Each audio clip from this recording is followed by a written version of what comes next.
وَلَقَدْ يَسَّرْنَا الْقُرْآنَ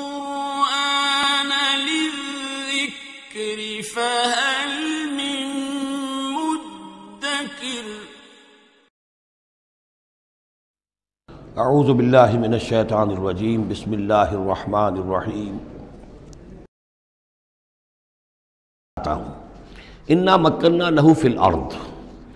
ہم نے اسے زمین میں بڑا تمکن عطا کیا تھا، غلبہ عطا کیا تھا، وآتیناہ من کل شیء سببا، اور ہم نے اسے ہر طرح کا ساز و سامان، وسائل و ذرائع، تمام اسباب جو ہیں فراہم کر دیے تھے۔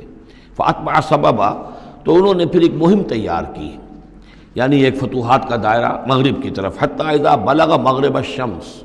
یہاں تک کہ جب وہ سورج کے غروب ہونے کی جگہ تک پہنچ گئے۔ اب یہ پرانے زمانے میں ظاہر بات ہے کہ پورا اس سے زیادہ نقشہ تو لوگوں کو معلوم بھی نہیں تھا۔ جب میڈیٹرینین کے ساحل پر پہنچ گئے تو معلوم آگے تو سمندر ہے، اور سمندر میں پھر آدمی کو محسوس ہوتا ہے سورج ڈوبتا ہوا۔ اگر آپ ساحل سمندر پر کھڑے ہو کر دیکھیں تو معلوم ہوتا ہے سمندر میں سورج ڈوب رہا ہے، تو یہ گویا کہ مغرب الشمس بن گیا ان کے لیے، وہ یہ سورج کے ڈوبنے کی جگہ۔ حتی اذا بلغ مغرب الشمس، جب وہ پہنچ گئے سورج کے غروب ہونے کی جگہ، وجدہا تغرب فی عین حمیۃ، تو انہوں نے دیکھا اسے ڈوبتے ہوئے، وہ ڈوب رہا ہے ایک بڑے گدلے سے سمندر کے اندر۔ وہ جو وہاں کا سمندر ہے بڑا گدلا سا ہے، یہ ایجین سی وغیرہ جو کہلاتے ہیں، یہ بہت گدلے سے پانی کے ہیں۔ ووجد عندہا قوما، اور وہاں انہوں نے ایک قوم کو پایا مراد یہ کہ اس قوم پر انہیں فتح ہوئی، جنگ ہوئی، انہوں نے ان کو شکست دی، اور وہ قوم گویا کہ اب ان کے رحم و کرم پر ان کی گویا کہ وہ محکوم ہو گئی۔ قلنا یا ذوالقرنین، ہم نے کہا ذوالقرنین سے، اب یا تو یہ کہ یہ شاید نبی ہوں، واللہ عالم، تو اللہ تعالیٰ کا اس طریقے سے براہ راست ان کو وحی کرنا، لیکن غیر نبی کو بھی اللہ تعالیٰ الہام کے ذریعے سے، جیسا کہ ہم نے دیکھا کہ وہ تو شہد کی مکھی کو بھی لفظ وحی آیا ہے، تو یہاں آیا ہم نے کہا اے قرنین، اور یہ بھی ہو سکتا ہے یہ صورتحال کی تعبیر ہو کہ گویا کہ وہ حالات زبان حال سے یہ کہہ رہے تھے۔ قلنا یا ذوالقرنین اما ان تعذب و اما ان تتخذ فیہم حسنا، کہ یا اے ذوالقرنین تمہیں اب پورا اختیار ہے، چاہو تو یہ جو مفتوح قوم ہے تمہاری اسے تم سزا دو، عذاب دو، ستاؤ انہیں، یا یہ کہ تم ان کے اندر اچھی روش اختیار کرو، ان کے ساتھ حسن سلوک کرو۔ قال، انہوں نے کہا اما من ظلم، جو کوئی ظالم ہے، بے انصاف ہے، ہو سکتا ہے اس سے مراد کفر اور شرک بھی ہو، فسوف نعذبہ ثم یرد الی ربہ فیعذبہ عذابا نکرا، تو اسے تو ہم عذاب دیں گے، سزا دیں گے، اور پھر وہ لوٹایا جائے گا اپنے رب کی طرف، پھر اس کا رب اس کو عذاب دے گا جو اصل عذاب ہے، برا عذاب، سخت عذاب۔ وَأَمَّا مَنْ آمَنَ وَعَمِلَ صَالِحًا، اور جو لوگ ایمان لائیں گے اور یقین کریں گے حقائق پر، اللہ کو مانیں گے، وَعَمِلَ صَالِحًا، اور نیک عمل کریں گے، فَلَهُ جَزَاءً الْحُسْنَىٰ، تو اس کو ہم اچھا بدلہ بھی دیں گے، وَسَنَقُولُ لَهُ مِنْ أَمْرِنَا يُسْرًا، اور اس سے ہم اپنے معاملے میں بھی نرم بات کریں گے، یعنی یہ کہ ان سے ٹیکس اگر لینے ہیں تو نرمی کے ساتھ لیں گے، جو بھی جو مفتوحہ ممالک کے ساتھ معاملہ ہوتا ہے تو ہم ان کے ساتھ نرمی کا سلوک کریں گے جو ایمان لے آئیں گے۔ ثم اتبع سبابا، مغرب کی طرف سے فارغ ہو کر پھر اب یہ مشرق کی طرف گئے، پھر انہوں نے ایک اور مہم کا بندوبست کیا۔ حتی اذا بلغ مطلع الشمس، یہاں تک کہ جب وہ سورج کے طلوع ہونے کی جگہ تک پہنچ گئے۔ اب یہ جہاں تک تاریخی طور پر ثابت ہے وہ صرف مکران کے علاقے تک اتنی دور تک آئے ہیں، واللہ عالم، ہو سکتا ہے کہ مکران کے ساحل پر کھڑے ہو کر بھی انہیں محسوس ہوا ہو کہ بس اب یہ سورج جو ہے غروب ہو رہا ہے یا طلوع ہو رہا ہے وہاں سے، مطلع الشمس۔ تو وہاں جب پہنچے، وجدہا تطلع علی قوم لم نجعل لہم من دونہا سترا، تو انہوں نے پایا اس کو کہ وہ طلوع ہوتا ہے ایک ایسی قوم پر کہ جس کے لیے ہم نے آفتاب سے کوئی اوٹ نہیں رکھی ہے، یعنی یہاں کے جو قبائل تھے، گیڈروسیا وغیرہ یہ کہلاتا تھا اس زمانے کے اندر، یہ وحشی قبائل تھے، ان کو ابھی چھت بنانے کا فن نہیں آیا تھا، یعنی گھر جو ہوتے تھے وہ صرف دیواریں کھڑی ہوتی تھیں، کہ جو خالی پلاٹ ہے زمین کا اس میں یہ دیوار کھڑی ہے، یہ میرا گھر ہے، یہ تمہارا گھر ہے، لیکن گھر میں چھت وغیرہ کا بھی کوئی تصور ان کے ہاں نہیں تھا۔ ظاہر بات ہے کہ چھت ڈالنا جو ہے یہ تو ایک تمدن کے ارتقاء کے دور کی علامت ہے، تو وہ بغیر کسی سورج کے سائے کے وہ اپنی زندگی گزارتے تھے۔ کذالک، ایسا ہی ہوا وہاں بھی، یعنی جو پہلے ہوا تھا کہ یہاں بھی معاملہ وہی ہوا کہ اللہ تعالیٰ نے اختیار مطلق انہیں دیا، فتح دی، لیکن انہوں نے یہاں بھی یہی کہا کہ جو نیک لوگ ہوں گے ان کے ساتھ ہم نرمی کریں گے، اور جو شریر ہوں گے ان کو سخت سزا دیں گے۔ وقد احطنا بما لدیہ خبرا، اور ہمیں پوری طرح معلوم ہے کہ جو وہاں اس کی خبر ہوئی اور جو بھی حالات وہاں گزرے، جو ماجرا وہاں ہوا۔ ثم اتبع سببا، اب یہ تیسری آ رہی ہے، ثم اتبع سببا، پھر اس نے ایک اور مہم تیار کی، یہ شمالی مہم ہے۔ حتیٰ اذا بلغ بین السدین، یہاں تک کہ جب وہ دونوں پہاڑوں کے درمیان پہنچ گئے، دو سد، دو دیواروں کے درمیان پہنچ گئے، تو یہ سمجھ لیجئے بحیرہ کیسپیئن داہنی طرف ہے مشرق میں، اور بلیک سی بحر اسود، اس کے درمیان یہ سلسلہ کوہ ہے، اور یہ پیرلل چلتے ہیں دو، اور ان کے درمیان سے پھر وہ درے ہیں کہ جن میں سے ہو کر شمالی علاقے سے جو وحشی قبائل تھے وہ آ کر یہاں حملہ کرتے تھے، تاخت و تاراج کرتے تھے، لوٹ مار کر کے چلے جاتے تھے، جن کو یاجوج ماجوج کہا گیا ہے۔ حتیٰ اذا بلغ بین السدین، جبکہ یہ پہنچے ان دونوں دیواروں کے درمیان، وجد من دونہما قوما، تو انہوں نے پایا ان دونوں کے ورے ایسے لوگوں کو، لا یکادون یفقہون قولا، یہ لوگ بھی ایسے تھے غیر متمدن، کیونکہ بات سمجھتے نہیں تھے، یعنی زبان ایسی ہوگی کہ جو ان کی سمجھ میں نہیں آ رہی تھی، لیکن یہ کہ کسی نہ کسی ذریعے سے انہوں نے اپنا ایک مطلب، اپنی ایک عرضداشت پیش کی۔ قالوا یا ذا القرنین، انہوں نے کہا کہ اے ذو القرنین، ان یاجوج و ماجوج مفسدون فی الارض، یاجوج اور ماجوج جو قومیں ہیں یہ زمین میں بہت فساد مچانے والی ہیں، فہل نجعل لک خرجا، تو کیا ہم آپ کے لیے ایک سالانہ خراج مقرر کر دیں، الی ان تجعل بیننا و بینہم سدا، اس کے عوض کہ آپ ہمارے اور ان کے درمیان ایک سد تعمیر کر دیں، ایک دیوار حائل کر دیں کہ وہ ہم پر حملہ آور نہ ہو سکے، یعنی درے کو بند کر دیا جائے۔ یوں سمجھیے جس اصول پر کہ آج کل ڈیم بنتے ہیں، ڈیم پہاڑی سلسلہ یوں آ رہا ہے، پہاڑی سلسلہ یوں آ رہا ہے، دریا درمیان میں سے گزر رہا ہے، آپ نے اس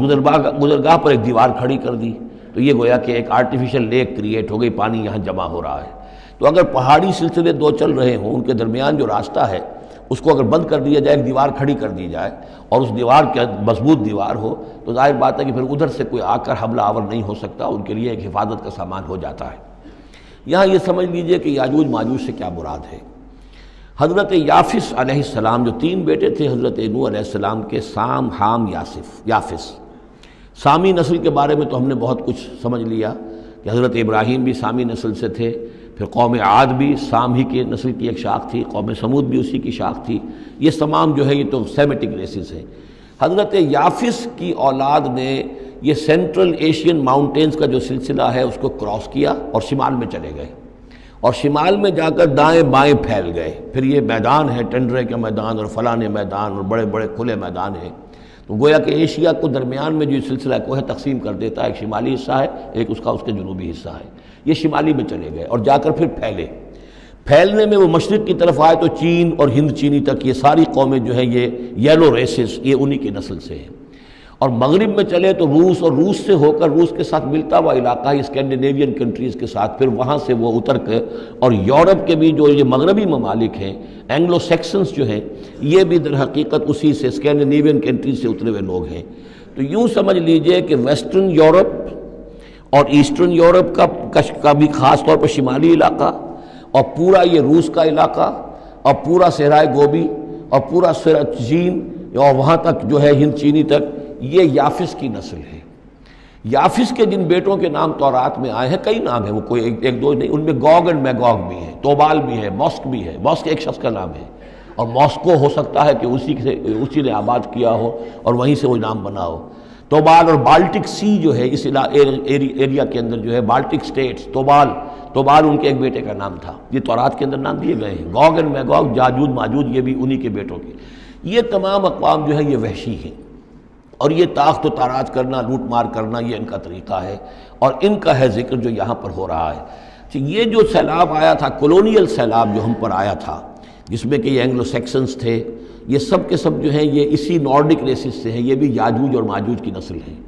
ایک سیلاب ان کا آ چکا ہے جو آیا تھا یورپ کے سے نکل کر، یہ کولونیل سیلاب آیا اور پوری دنیا کے اوپر چھا گیا تھا، ایشیا اور افریقہ کو انہوں نے فتح کیا، کولونائز کیا۔ اب اگرچہ ان کی وہ بساط ایک دفعہ تو لپیٹ دی گئی ہے، وہ واپس چلے گئے ہیں،